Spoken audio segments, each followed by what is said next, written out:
ملګرو نازي اقبال بیا د مسلمانانو کم زړونه چې دي هغه وګټل. د ټولو نه مخکې راشئ ویډیو وګورئ. منو د سندرو ویډیو خو مونږ او تاسو ډیره جوړو.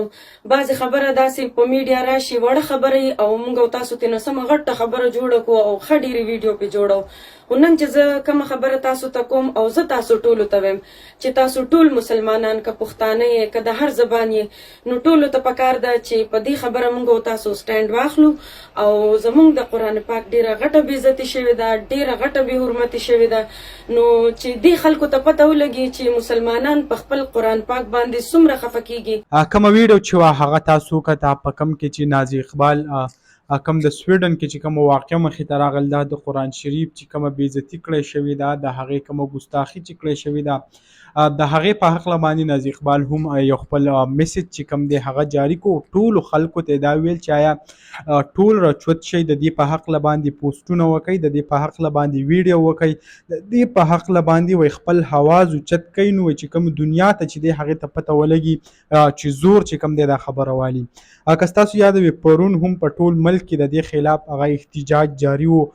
ټول کم پارټۍ چې دي هغه هم راغونډې شوي او د دې خلاف احتجاج کو چې آیا د مسلمانانو کم یو کتاب چې دی یعنې قرآن مجید د هغې کومه ګستاخي چې شوې ده په سویډن کې. نو د ټول نه مخکې خو لکه زه به دا ویم چې حکومت له دا پکار دي د هغه ځای کم سفیر چې په پاکستان کې ناست دی پهله خو د دې ځای نه دا سفیر ولیږي، بیا دې داسې چل وکړي هلته چې کم د پاکستان سفیر دی هغه دې واپس کړي.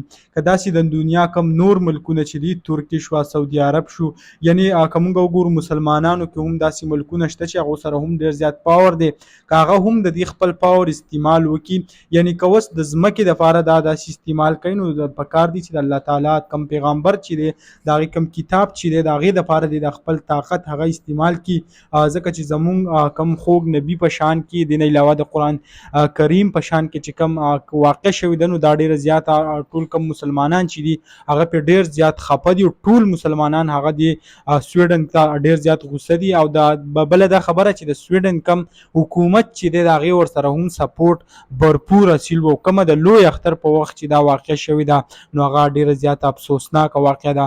نو تاسو ټولو ته خواست دی کم سوشل ورکر دي د نه علاوه عام کم کسان یې تاسو هم د دې په خلاف چې کوم دی هغه پوسټونه د سویډن خلاف وکئ، د نه علاوه کم ویډیو جوړوئ، هر قسمه وس تاسو کېږي هغه भरपूर هغه استعمال کوئ. نو دغه لنډه شان ویډیو تاسو سره شریک کړه. امید لرم ویډیو مو خوښه شوي.